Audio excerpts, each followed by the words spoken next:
Bonjour, je m'appelle Hussein, je viens de Bangladesh, j'ai 22 ans, ça fait 6 ans que je suis en France. J'ai quitté mon pays à l'âge de 15 ans. J'étais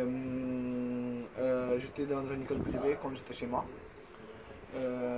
J'ai quitté mon pays pour des raisons familiales. Quand je suis arrivé en France, j'étais accueilli par l'aide d'enfants social à l'ASO, à Paris. Ensuite, on m'a envoyé dans une famille d'accueil pour que je sois scolarisé jusqu'à l'âge de 18 ans. Également pour apprendre la langue française.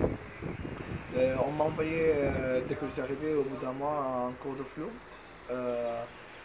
Et en troisième également, mais sauf que le cours de fleu était très bien pour moi, au départ, pour apprendre le français, mais en troisième, c'était vraiment pas nécessaire de aller parce que je perdais plus de temps qu'autre chose, parce que je comprenais rien en cours. Mais après, c'était sympa quand même le côté que je faisais les connaissances avec des copains, avec qui je prenais le bus tous les jours, également. Ça me permet de aussi voir la culture française. Aussi ensuite j'ai passé après mon troisième j'ai passé un CAP mécanique voiture d'automobile car je ne savais pas au départ qu'est-ce que j'allais faire entre la cuisine ou électricité ou mécanique, comme j'avais pas trop le choix en Ariège parce que au départ je voulais passer un diplôme de CAP en électricité, mais pour cela il a fallu qu'on m'affecte à CPDS, mais sauf qu'elle n'était pas d'accord pour que j'aille là-bas. Du coup elle m'a envoyé un CAP mécanique, comme j'avais pas trop le choix, à Pamiers dans le lycée Grande-Crosse. Là-bas, les profs m'ont beaucoup aidé pour que je puisse améliorer mon français. Ma prof de français, Madame Tosi et Monsieur Boy, Monsieur March, qui m'ont énormément aidé pour que je puisse connaître mieux la culture française et également adopter dans les cours. Ensuite, une fois que j'ai eu mes papiers, j'ai quitté la famille d'accueil et j'étais adopté aussi également dans un famille français. Et les difficultés que j'ai rencontrées le plus, c'était quand je suis arrivé dès le départ, qu'on ne comprend pas trop le français. C'est que tout le monde parle français et que vous vous trouvez perdu. Ça, c'était beaucoup difficile pour moi. Et ensuite, le plus difficile, c'est faire un choix de métier en France. Parce qu'aujourd'hui, ici, on est libre. On ne sait pas qu'est-ce qu'on choisit.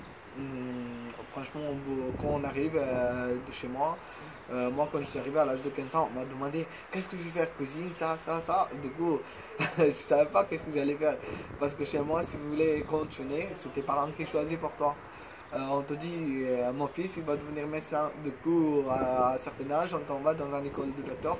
Pour ce que on t'entraîne pour que tu sois docteur ou pilote d'avion pour être chef militaire ou pour être dans l'armée. Ou parce que ça c'est quelque part rituel de ma famille. Mais après aussi, il existe en France, par exemple, vous êtes libre de faire le choix de votre métier. Mais sauf que comme j'ai jamais travaillé auparavant, du coup je ne savais pas trop qu'est-ce que j'allais faire, j'hésitais beaucoup. Ensuite, comme j'ai eu ma liberté, je me suis dit pourquoi pas, je passe un bac pro élect, comme j'aime bien l'électricité dans les bâtiments. Et ensuite, mon patron voulait toujours me garder parce qu'après mon bac, je voulais continuer mes études. Du coup, il a créé une poste de BTS, assistant technique d'ingénieur pour moi, pour que je puisse travailler en tant que conducteur de travaux chez lui. Et là, je suis en train de passer mon BTS actuellement. Normalement, si j'ai mon BTS, je ne sais pas encore qu'est-ce que je vais faire l'année prochaine. Mon patron m'a promis d'embaucher si j'ai mon BTS.